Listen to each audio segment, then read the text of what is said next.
I am joined this afternoon by Dr. Amy Acton, Lieutenant Governor John Husted, Kim Hall, the Director of Jobs and Family Services, Leanne Cornyn, who is our Director of Children's Initiatives. Let me first start in regard to testing. What we're starting to see now is more tests that are occurring. We're seeing the Cleveland Clinic, for example, that reported today they had 4 positives. University of Cincinnati Hospital, at the other end of the state, they reported 4. None of this should surprise us. None of this should alarm us. All of this was very predictable and is exactly what the experts have been telling us and what we've been sharing with you. We believe that there are many people in Ohio today who are carrying the virus. And so in the days ahead, you're going to see more and more reports out there. But again, our best judgment, based on our medical experts, is that the coronavirus is already all over the state of Ohio. And so just want everyone to put this in perspective. Not unexpected, fully predictable. And so you'll see these numbers, they will get so numerous in the next few days that I never want to guess what the news media is going to report, but at some point, it's not going to be news anymore. So I just want everybody to kind of understand exactly where we are in regard to that. We are announcing that we will be issuing an order for our county jails as well as our community-based correction facilities around the state. This really follows what we have done with our prisons. And the order, of course, is no visitation. We also ask that in each jail, community correction facility, that other protocols be put into place to make sure that everyone who comes into that facility, that there is no one who is sick.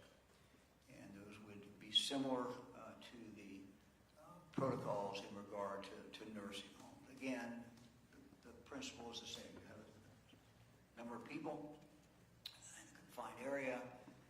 You need to try to limit as dramatically as possible the opportunity for someone to come in and introduce the virus into that facility. Nothing is perfect, but we need to certainly do the best that we can. In regard to our juvenile courts, we know that they have been the juvenile court judges who run juvenile detention facilities across the state are also working with the Chief Justice to come up with protocols. And we would hope that we're sure that those will be similar to the protocols that we've announced in regard to the county jails. We have, in the last few days, announced some very tough measures for the people of the state of Ohio.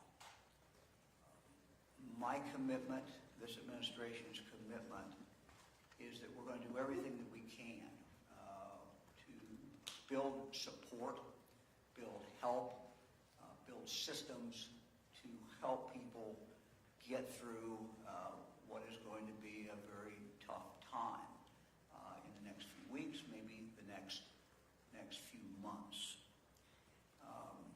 We're really working to build that support system. But it is a work in progress, and we're putting it together each day. Let me turn to our schools for a moment. We asked the Trump administration, Department of Agriculture, to give us some waivers. I'm very happy to announce that they have given us those waivers. We're very grateful for that. Very, very quick turnaround, less than 24 hours. To enable our schools to help continue to feed the the students who they have been feeding lunch, and in some cases, many cases, feeding breakfast. It's going to be up to each school. Each school is different. Some are urban, some are obviously very large geographical areas. But we know from talking to superintendents that they want to do this. They will continue to have their staff, and so they will be able to work that out. But what the waiver what was granted us allows us to basically package this food, allows the schools to package this food in whatever is the best way to do it for them and take that out to the students and the students. So that is something that, again, is a work in progress. But we have cleared any kind of hurdle out of Washington. We're very grateful for that. Some people refer to these as the grab-and-go meals, but it's some way that you can take these meals home. I'm sure some schools will have different, every school will have different distribution procedures. Some schools will have more difficulties than others. But our departments are working with these schools to make sure that this works. Very, very important.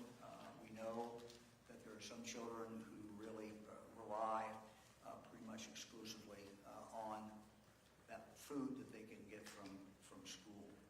We've also seen our food banks, and I want to give a shout out to them. I got some texts from some of our food banks last night who said, look, we want to be part of this, we want to help, and I know that they are engaged as well. We announced yesterday that our schools would be closing at the close of school on Monday. I know some schools have actually already closed. Some schools are using today as the last day. That's fine. That's entirely acceptable, and that is up to them. We have had some inquiries if there are exceptions, and the answer, sadly, is there are no exceptions. These school buildings will be closed to children, to the students, beginning at the close of school on Monday. So there will not be any exceptions to that. Learning, though, will continue. And yesterday I was trying to, make a little light of it and reference for our students extended spring break. That's probably not the way to look at it.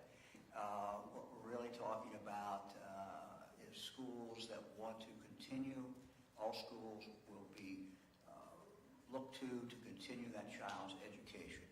So teachers will stay on, everyone else will stay on, and the education will try to continue this. Now, each school is different. Each school is very, very different. And so what one school can do, maybe another school cannot do. But our request to every school is that you do everything in your power to keep education going during this period of time. This is a 3-week period of time, but quite candidly, we don't really know if 3 weeks is all it's going to be closed. The school building itself will be closed. So no matter how long this is, education needs to continue for our young people in the state of Ohio. We do expect schools to keep the learning going. There certainly are a variety of ways that schools can extend students' education even when they're not in the classroom. Many schools have plans, I know from our office, myself, talking to them for online work, online learning options. I would point out that there's many opportunities for them to do that. There's a wealth of free online resources such as the Khan Academy that schools and educators can share with their students. We also know that some schools are not in a situation where they can have that online learning. They will improvise. They will do the best they can do. They will look at this to some extent, maybe as when a student has an illness. Sometimes students are off 2-3 weeks, and schools have figured out how to deal with that. Besides school, there's ample things, obviously, for children to do. One of the things that we encourage not only children but adults to do, is to explore the outdoors, stay within 6 feet away from everybody, but there's plenty of space out in the woods and plenty of things to learn out there. Children certainly can read books. Anyone, I would say, who has not signed up their child for the Dolly Parton Imagination Library, it is open in virtually every county, and we hope in the next month or so to have it in every single county. But most Ohio children are now covered. They can go online. The parents can go online, and that's birth through age 5. They can sign up for that. That may keep the younger members of the family focused, or maybe some of the kids who are in school can read to their younger siblings. Just many, many things that can be done. We are aware, and we've been told by some schools, that many of the lesson plans teachers have prepared for calamity days have not had to be used, and so those can be used. We will work with school leaders to make sure they have the flexibility that they need. And so every school is different. Every school situation is different. We want to be as adaptable as humanly possible. Schools have a big task. We know it's a difficult task. Again, I want to salute our teachers who do such a great job every single day. The teachers I have talked to have embraced this and have said we're going to get the job done. So this is tough for them, but I want to thank them, use this opportunity to speak directly to them. We are grateful for what you do. We are grateful for what you do every single day. As we go through a crisis that we've not lived through, most of us have never lived through before, you are really at the forefront of this as you continue to educate our children during this period of time. It's more difficult because we don't know how long that period of time is. So thank you for doing that. Thank you for taking this on. We're very, very grateful. Let me now move to another area. We have prepared a letter. I told you yesterday about a letter that we were preparing to the Trump administration. I'm going to ask John Husted, who's been working on this letter. And I think, John, by looking at it, it's expanded beyond what it was yesterday, and we keep adding a few pages. But these are things that we need to get some waivers. So again, our whole goal, some of the tough decisions have been made, unpleasant decisions about closing schools, unpleasant decisions about nursing homes, unpleasant decisions about many, many things. But now our job is to do everything that we can to help people get through this and to create systems that are there for support. John?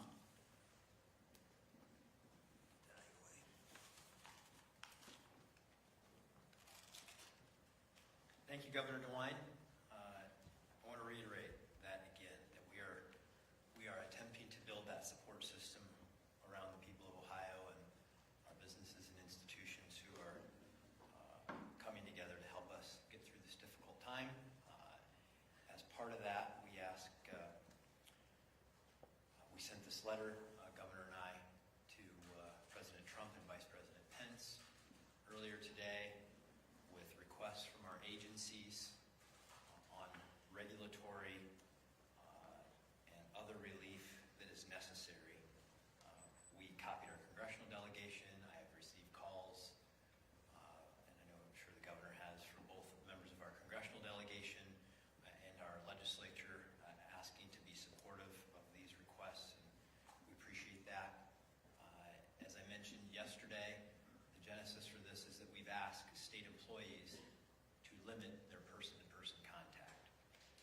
But some of these state employees are the very inspectors and regulators that institutions, businesses, employees rely on to keep the flow of work going. There are a lot of issues that they need to address every day, a lot of things in the pipeline. And those institutions, people, businesses need relief as the regulated on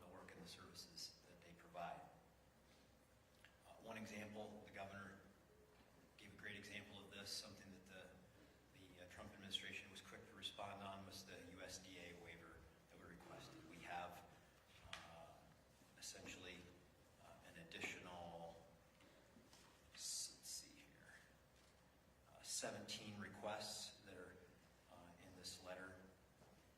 And these are waivers on things like inspection that are tied to funding, audit requirements, and the like, so that there is no or minimal disruption in these services. We don't, as I mentioned, want any regulatory delays any more than is necessary. Let me highlight a few of these issues that are in the letter so you get a feel for what we're talking about. We expect one area that could be affected are staffing levels for recertification in areas such as skilled nursing homes, home health agencies, hospice agencies, intermediate care facilities. We're asking for a waiver on these recertifications so that these individuals are not disrupted or their institutions in providing those services. Another approach that has been requested is asking for support of federal FMAP funding, medical assistance percentages. Right now, the federal government and the state government share that cost, as has occurred in previous recessions and difficult circumstances. For example, 9/11. We ask that the federal government take a bigger share of this, and then the state resources then can be put in to the response to the COVID-19 pandemic. Additionally, we are asking access to the national stockpile of personal protective equipment. We are going to be soon in need of access to this equipment to keep our health care workers safe. They are on the front lines of this. They are to be commended and thanked for their service, and we need to ensure that we are supporting them with the resources that they need. Again, we understand, and I believe the Ohioans are beginning to understand the challenges that lie ahead, and this is just one step forward on building that support system that they will need. We will all need to get through this. We are working on recommendations from business leaders. We are working with local governments and other providers on expanding this list. This will not be the last time that the President, Vice President, and the congressional delegation hear from us. We're quite sure of that. But at this moment, everyone is coming together. I know I've been uplifted by some of the calls from businesses who, after the governor spoke of price gouging, that promised that they would hold prices, particularly for necessary and critical equipment, where they are. We've had internet service providers, upon the cancellation of school for 3 weeks, offer free internet service for families who have access to that broadband where they can sign up. The people of Ohio, the leaders of Ohio are responding. They're coming around this. This is pulling us together, and we're going to do our part under the governor's leadership to continue to make sure the state government is playing its role. Thank you, Governor.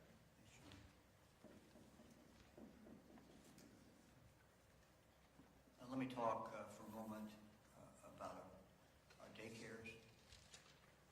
Daycare facilities, we are not closing them at this point, but that is something that may occur in the future. And so I would ask anyone who is a parent who is using a daycare to start thinking about what their alternative would be. We know how difficult this would be for many Ohioans, and what a burden it would be on them.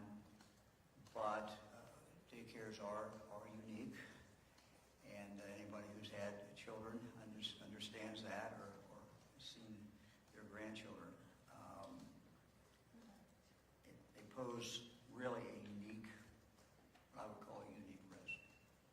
Kind of hard to enforce the 6-foot rule, and children share things, and we have all kinds of things going on in daycare. So that's just the nature of kids. So we're not closing up at this point, but people need to start thinking about alternatives. If you're in a position,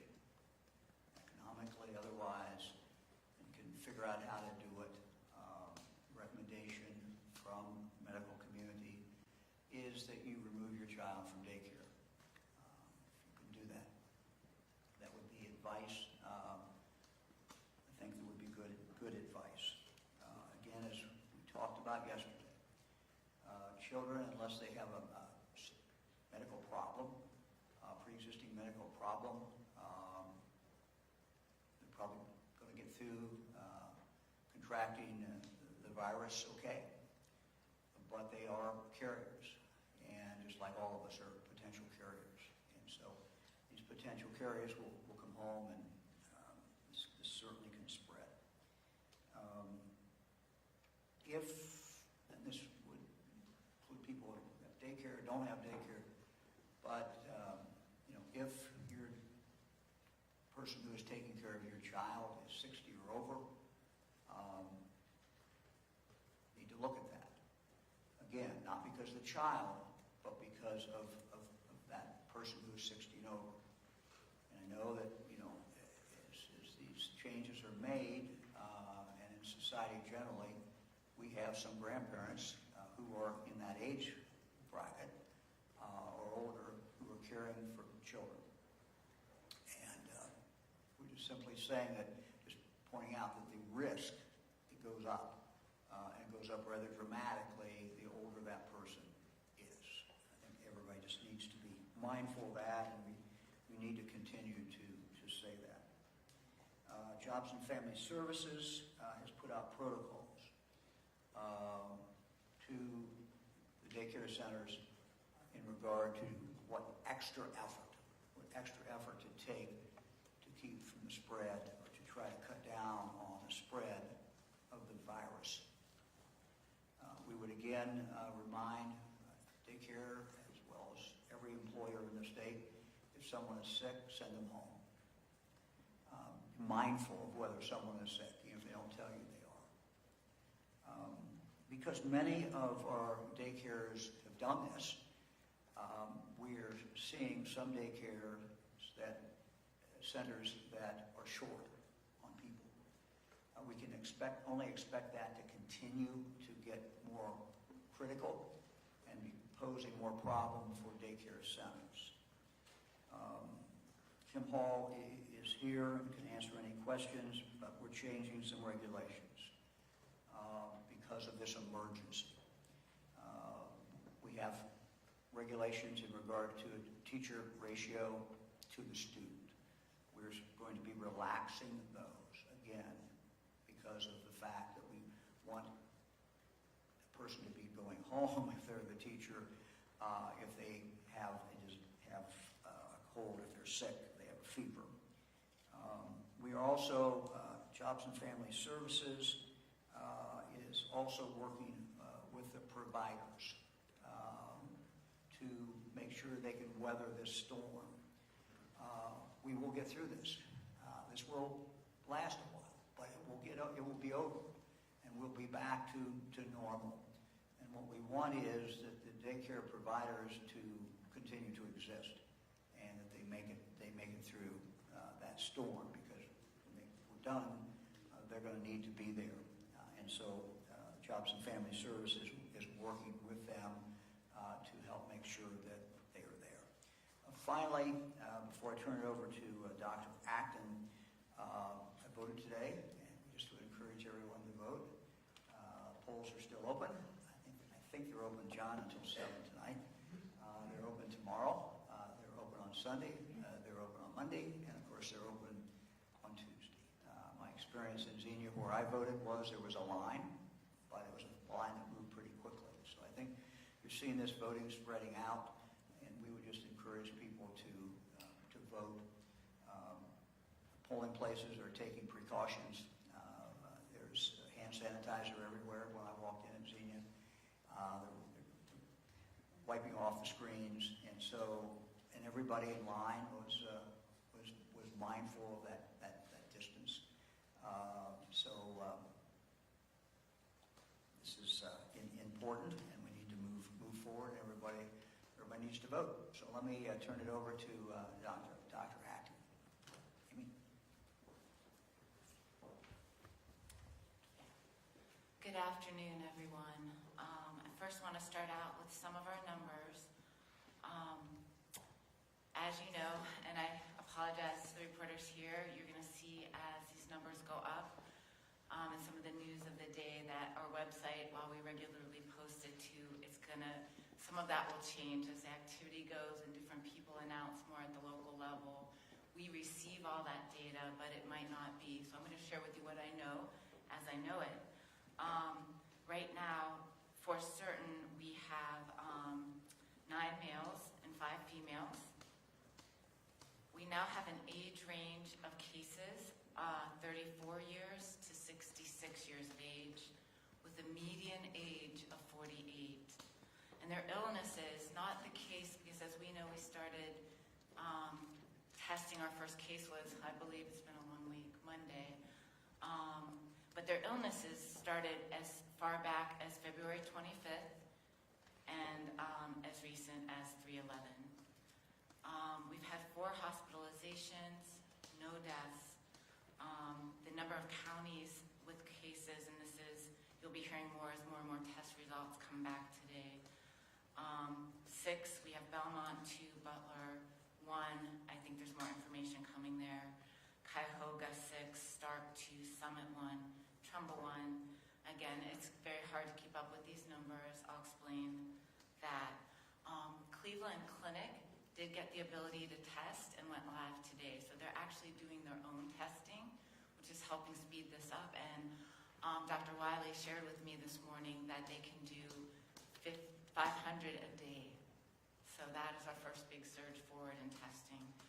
And UC did announce 4 cases, I believe, as well. They have another under investigation, but they're doing a combination of our lab, and they did have, I think LabCorp was involved, a private lab. So all that comes back to ODH, and we'll summarize that and be printing that out.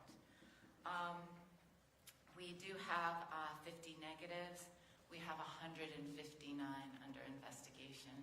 So again, we're up operating 3 testing cycles. Our EPIs are now on, our epidemiologists, our disease detectives are working 2 shifts of 12 hours. I do want you to know, when we talk about testing and even some of the drive-through testing that the hospitals are trying to get underway, you must have a doctor's order. Health departments don't do testing. You really need to talk to a doctor, preferably at this point, call them, and they'll talk through this with you. As we see this disease spread, we will know that most of us will hopefully ride it out at home. That's so important. So you'll need to talk to your doctor. They'll decide and do a thorough history with you and decide about that testing and give you instructions on how to do that. So with that in mind, I must say I didn't mean to go viral yesterday in any way, and that has led me to want to give a little bit of a science lecture. For those of you who know, I was a professor of global public health at Ohio State for many years, and I'm going to go quickly because I know it's tiring to stand up here. But I think this is so important. I'm going to do my very best to kind of break this down in a way that's understandable. I want to walk you behind the veil of what's been happening with all of this. I've told you all along that there are, ever since 9/11, there's a huge effort on preparedness that goes on at the federal level, at the state level, in my department, and at the local level, and that involves many players. And so we've had these pandemic plans, often based on flu research, and those are all underway. They're there all the time, and we were certainly working ours from the beginning of hearing the first cases in China. And as you've seen, everything, the heroic efforts that the CDC and the federal government are taking. I've said all along that these things are not perfect. I have to keep reminding my own team and myself that if we can get this 80% right, that still makes a huge difference. And if you remember, on that curve, everything we're doing is trying to decrease, slow this disease transmission down. We know it's here. We're slowing it down. We're trying to decrease that logarithmic spread of one person giving to 2 to 3 people and on, so that people stay safer, that we keep you healthy, but also so that our health system can handle the the sickest patients. When you are involved in this work, and my colleagues around the country, you'll understand what I mean. And somebody had this famous quote, on the front end of a pandemic, you look a little bit like an alarmist. You look a little bit like a Chicken Little, the sky is falling. And on the back end of a pandemic, you didn't do enough. And that is your fate in my role, and that will be the fate of all of this, because whenever a pandemic has come and gone, or any infectious disease, a preparedness also has an end evaluation. We do a hot wash. We do something called after action, and we look at everything we did and we learn from it. So part of this, learning from the past, actually for me, began with the people who actually invented this curve and who actually invented these plans. As late as this morning, I was on the phone with Dr. Rajiv and Kaya, who was actually working during H5N1 with President Bush. And in the White House, they made this strike team of, I believe it was about 7 brainiacs, to begin some of this complex modeling to try to decide how do we react in a pandemic when we don't have any drugs yet. They invented this whole field of staged interventions and community mitigation with many, many colleagues in the CDC, but that's where it all began. But they actually went as far back as the Spanish flu. So, 1918. And it's so interesting, poor Spain, because they did a lot of the right things, but it got named after them. But in this country, and what's so important, because timing is everything, in a 2-week period, one city took dramatic actions, St. Louis, and 2 weeks later, Philadelphia started doing the same actions. And the trajectories for the two cities were widely different. So we know that balancing the right action at the right time is so important. This work, bird flu was very, was more deadly than the regular flu, but it wasn't very infectious. H1N1 came along in about 2009. It was spreading more, but it was actually less fatal than the flu. In 2007, there were recommendations made that form a lot of what the CDC is putting out. In 2017, those were looked at again, very famous, and I encourage you all to look at the MMWR from April 21st of 2017. That's a lot of the post-action on H1N1 and what we've learned about flu. But of course, we're in a time where it isn't the flu. This is coronavirus, and every day we're learning something new. And I know that confuses people because, there's multiple conflicting ideas, and experts who do this modeling will differ in how they think it should be done. But by and large, there is a playbook, and we're all executing it, and it's going to unfold in, one state here, one state there. It's going to inch its way forward, but that's what you're seeing unfold. When you're a leader making these tough decisions, you have to get the best advice. And all along, when I advise the governor, as does dozens of experts that have been assembled, we give him our best advice with the best information we have, and that is varied moment to moment. But, we work with the government, we work with the CDC, the White House, ASPR. We work with all sorts of disease modelers. But we also work at the Ohio Department of Health. I have 1,100 employees, many of whom are moving through those same step down to work at home today. I just want to say to them, thank you for all you're doing. I'm going to talk to you soon. This has been crazy, but I'll talk to you more about what's ahead for you. But 113 local health departments in a state like Ohio, where we are very decentralized, they have their own boards and own health commissioners, but they're on the front lines with the plan right now. Those are the ones I told you to send the cookies to. They're working tirelessly around the clock, sleep deprived right now. They're working with mayors, schools, all our hospitals, philanthropy, businesses, heavily involved. And then also, they're the ears on the ground. So information I'm taking in is coming from communities. Every doctor I've ever known in Ohio is calling me, telling me, we can't get equipment, we can't get PPE, or I need your help on this. So all that from patients and their questions coming to our hotline, all that information we're taking in and charting a course. So what we are instituting right now has 4 simple rules, and it's called, we went from the containment phase where we hoped, with early diagnostic testing and isolation and quarantine and borders, the dramatic moves that the president took to contain it. But eventually, we always knew we'd reach mitigation. And this is very important here for people to understand. It's early, targeted, and layered interventions. Early, targeted, layered. And timing is everything. There's also a matter of how severe a pandemic is. And when you look at the guidance that the CDC put out on schools, it goes from what is guesstimated to be mild to moderate to severe. And that impacts the duration of the interventions you put in place. Now, this disease is interesting for several reasons, and it's different than H1N1 in some circumstances. The travel that we do now is different than 2009. Our dependence, we've learned a lot about, and we'll learn a lot more in days to come about, the PPE, where it's manufactured. We will learn a lot about our medical supply.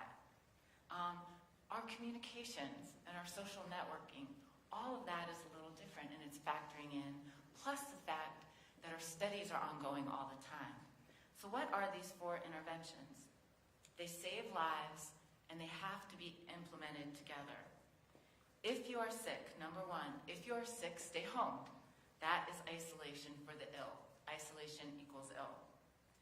2, if someone in your household is sick, and we've talked a lot about households, you stay home too, and you quarantine. So quarantine is for people who might have been exposed back when we had our 200 and some travelers, but it is for people who should stay at home. 3, social distancing and isolation. That is our 6 feet.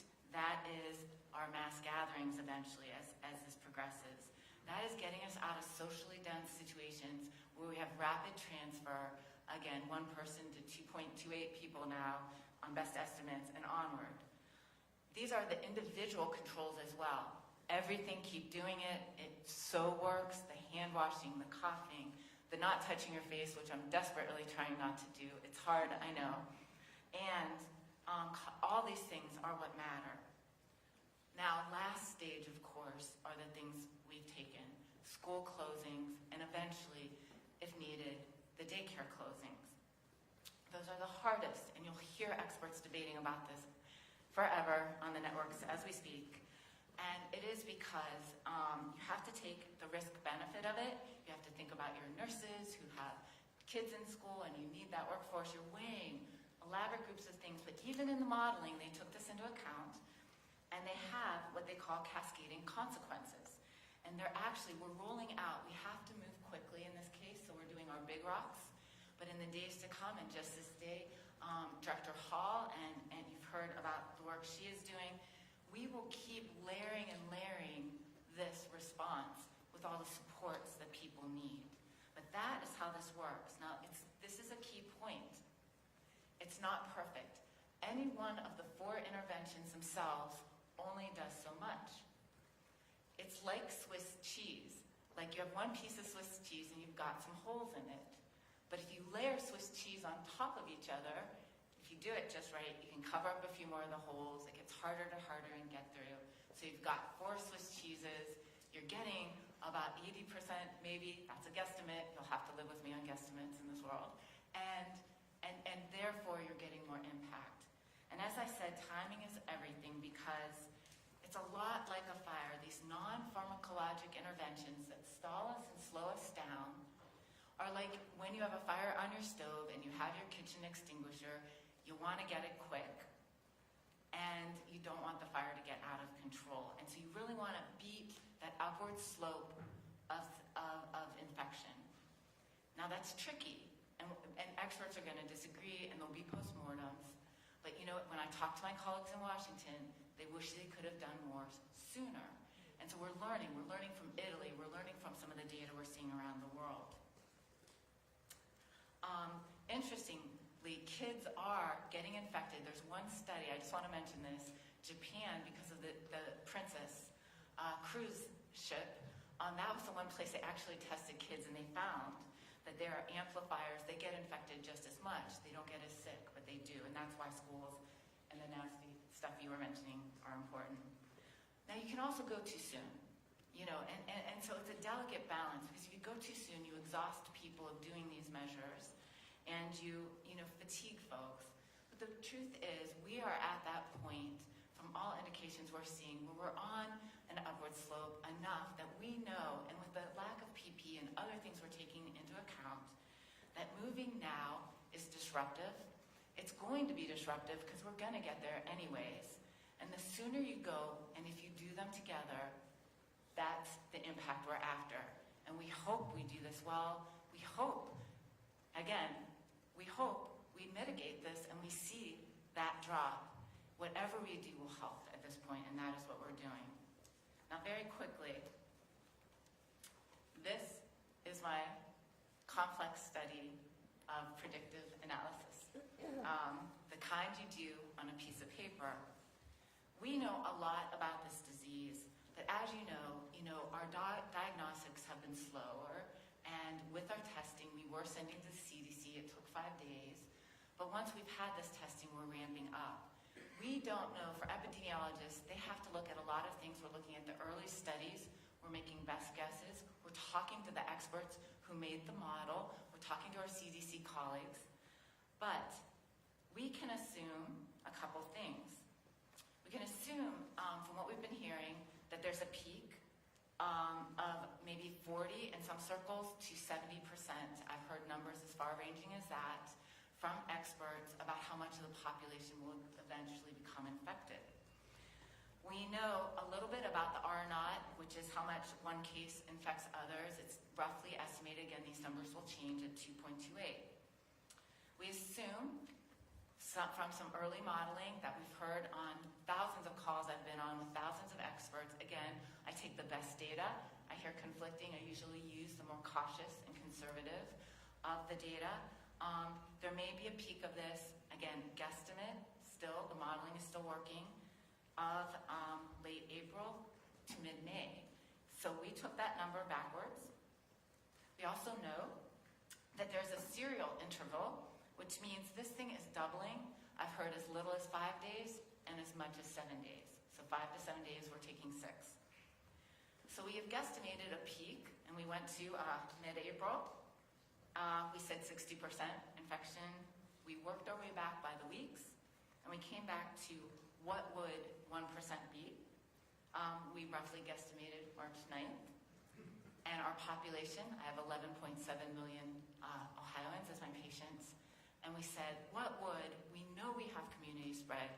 The data that comes out today will clearly show that these cases don't have a connection to anything we can point them to. We know that we have ICU patients. That's a big trigger for these interventions. We do not have a death yet. We know deaths often lag hospitalizations by 3 to 6 weeks. So even in South Korea, even in Italy, a lot of the data is still behind. And so we used all of that. I think the LD and he helped me say, what's 1% of 11 point? No.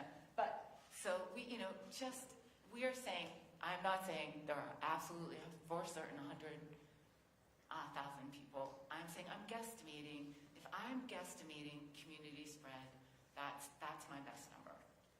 And, without that data, as the data comes in, as we have it, as the scientists learn more, as modelers far smarter than I am, put that together, we'll look back at this and we'll see where we were. But, so that is that answer. I want to say in closing, as I've always said about public health, the hard thing about this, we're working so tirelessly with our hospital system right now, but everything I learned in med school is just such a small part of all this fabric of things, from childcare to what we do in businesses. All of these things affect our life expectancy. They affect our health and well-being. 2/3 of these things that we have to solve collectively affect us.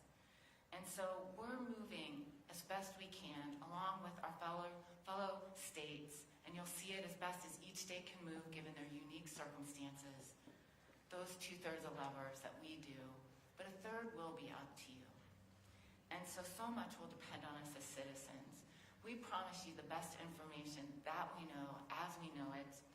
On our website, coronavirus.ohio.gov, we will keep posting things. You will see whole new worlds about what we do together. I know there are Facebook groups already deciding things. We know the most vulnerable are at risk. These decisions are not made lightly. They are not made lightly. We talk policy. Most of us have not slept a ton. We are talking policy walking here. We'll start talking policy on the way out. None of this is made lightly. And I just really want to say to our teachers out there, one last thing. I was asked, teachers, you can still become a polling worker.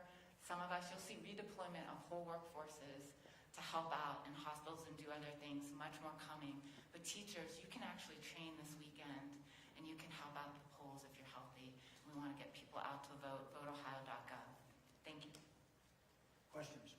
You mentioned before the restrictions that were taken with jails and with prisons. Have there been any suspected cases in any of the state's prison systems or the local prison systems? And is there testing available for them if there should be a suspect? Testing will be available. I'm not aware of any. That doesn't mean there hasn't been. I'm not personally aware of that. But in regard to the prison, this was a recommendation that came through our director very early on. It seemed to be logical to extend it to the jails. It's the same basic principle. It's a more transient population in jails, but he still is pretty much the same situation. Someone clarify the number of... I'm sorry.